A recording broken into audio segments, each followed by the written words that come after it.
remember when your child was young and they followed you around the house? They couldn't get enough of you. You were the sun, the moon, and the stars to them. And you only longed for the day when you could get a breath of time just for yourself.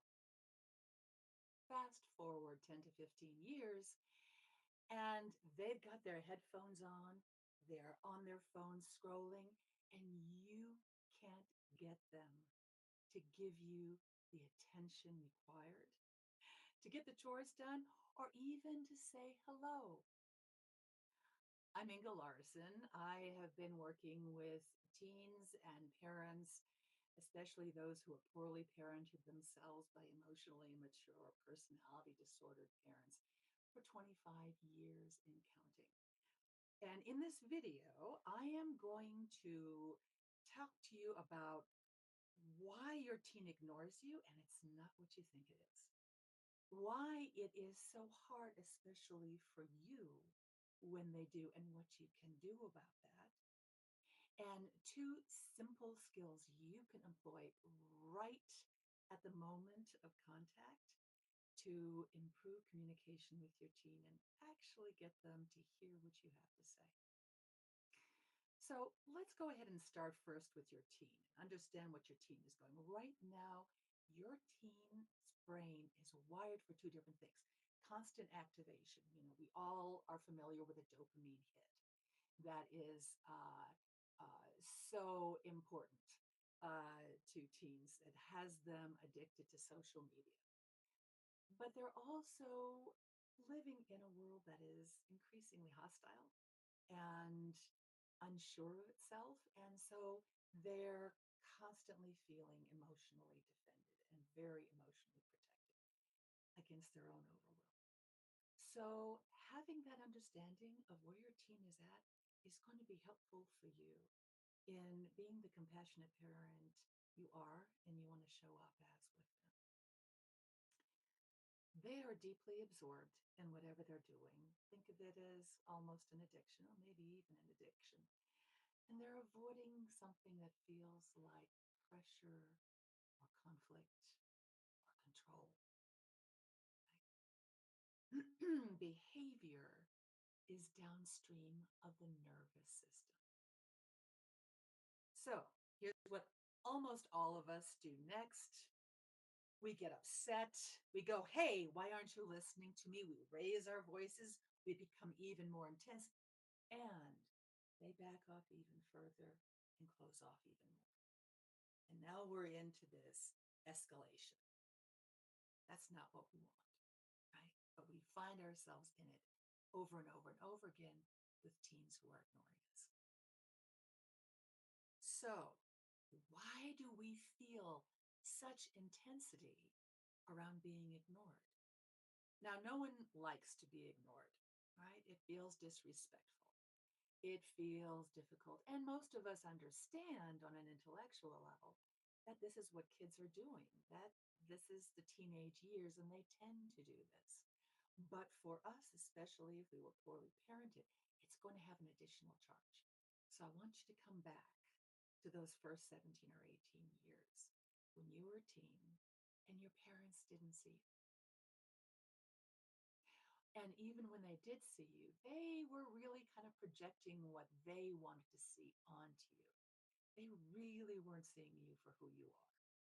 You could almost feel at that time that the attention they were giving you was more for their need, their benefit, their need to feel special or loved, than to really nourish you. We all want to be seen. We're humanimals, and that's what we need. So let's talk about, given that, what we need to do with our teen now. The first thing we need to do is to check in with ourselves.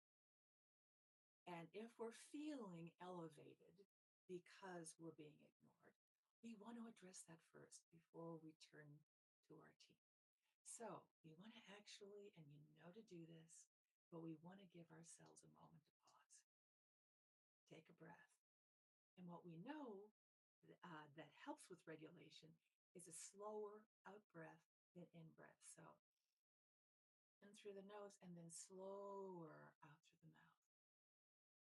And let yourself do this 3 times. Let yourself get oriented in the room. This, more than anything, will help you key into I am here now. I'm a grown up now. I am not that kid anymore. And then when you talk to your child, keep it low and slow. So instead of going, pay attention to me, hey, I'm here, be disrespectful, or going into, what's the point? Say, hey, it would be better if you turned to me and gave me some attention right now for your benefit because we need to work this out. It sounds very different. And that leads to the second skill, which is simply getting their attention first before you negotiating anything like chores or homework or a discussion. And it's very much around simply stating their name. Sally. Let's go with Sally. Your teen's kid is Sally. Sally. If they don't turn to you and give you attention, Sally. It would be better for this talk if you just turn to me. I need to talk to you about something. Give me your attention. I need to see your eyes. Keep doing it until they do so. Persist, but don't become elevated. Don't become louder. Stay steady, stay firm. And when you are well regulated, this is a heck of a lot easier to do. So, just employing these two little elements of regulation and gaining attention before you communicate, instead of yelling at them as they're walking out the door, don't forget to throw out the trash, is much more effective for them receiving what you have to communicate without going on the emotional defense and pulling away. And if you have some ideas or some comments about that, please, in the comment section below, let's get into a conversation here because this is a really important element and something you can use every day. So, for a lot of parents, being ignored doesn't just feel disrespectful, it feels personal. And that's very understandable. You got this experience for the first 17 years or 18 years on a daily basis. It's not just cognitive, it's here as well, it's in your body. And you are probably going to get at least a little triggered when you're ignored in the present day. But not addressing that will lead you to a conversation that's not where you really want to go with your team. I've spent 25 years in this field. And this is one of the shifts I really encourage my parents to take with their teens. And that teens come back to me and say, really actually seem to help over the long run as they began to trust their parents emotionally again. You need more access to yourself in order to be able to access your team. And this starts with how you enter the moment. Now, if this is something that you're dealing with at home, I'm happy to talk with you directly about it. So hop on a 15-minute call with me. Go to the link that's in my profile, and you'll be talking with me, not a team member, not a bot. This is not something that you can get in AI. This is not ChatGPT information. This is deeper work that helps you undo the training that is embodied in you.